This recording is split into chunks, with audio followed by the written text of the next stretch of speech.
Welcome to episode 2 of the Kindnessalways channel, Recalibrating Driving Culture. Circa 1770, Frenchman Nicolas Joseph Cugnot developed the world's first full-size self-propelled mechanical land vehicle. He could have never imagined where his idea and invention would lead to hundreds of years later. Tell me this, have you noticed driving culture as it zooms around you today? Or have you become complacent like myself in 99.63% of the total known driving populations out there? Check this. You get flipped off for accidentally missing a parking space in front of the Panera Bread on Ventura Boulevard because you quickly slammed on your brakes in a mini micro panic. How does that make you feel? You might feel like you just disappointed Mr. Harrison, your hypothetical 8th grade earth science teacher during second period, because he acted like more of a father to you than your own. And he always had a bowl full of candy ready by the door of the classroom. All you had to do was reach out and grasp it. This candy bowl was like the ones you would find at the janitors' houses with the big front porches that you'll see at the tail end of October. One in, one out. He would always say that, but he never really meant it. He always wanted you to be blessed with treats.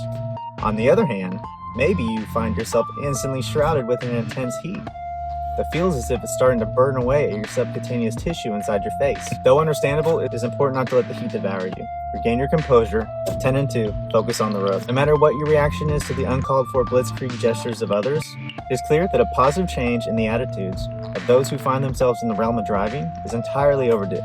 A change in this would be like a breath of fresh Kinnabaloo forest air with a hint of pineapple essence. It's become pretty evident that driving culture in today's society has finally fallen into an abyss full of anxiousness, prehistoric territorial dominance, and radical rage. In the beginning, it was a drive-kind culture, as Nicolas Joseph was the only driver around. Everything changed the moment he found himself croissant-wrapped in the first known automobile accident ever mentioned in history. From that wall smash onward, the drive-kind culture was set on a long, twisted, and narrow path of transformation into what we are all now familiar with, drive-rude culture.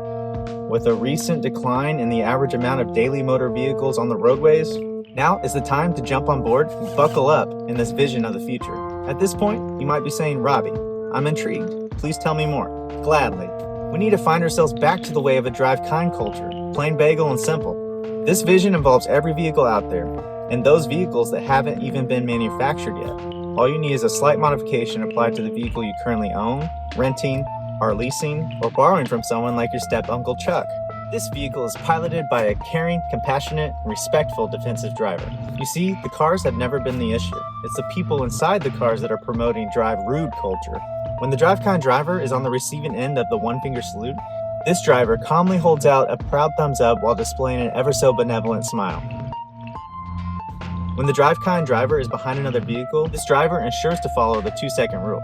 The drive-kind-driver will never brake suddenly on purpose in front of other drivers who may not be following the 2-second rule and are most likely drive-rude drivers. Now, unless this drive-kind-driver has 3 toddlers in the back throwing Cheerios and crying, then there's an exception. Hear me out. If every driver was following the 2-second rule at a minimum, it could make all transactions of merging and switching lanes increasingly more effective and resolutely less stressful for everyone. As friends of the road, you can never have enough friends. This vision would unfalteringly open up a new domain for friendship possibilities. This will also allow room for a healthy set of checks and balances that will promote synergetic commuting prosperity. The drive-kind driver will always wear their seatbelt, even if they're just going to grab a kolache and Americano from down the street.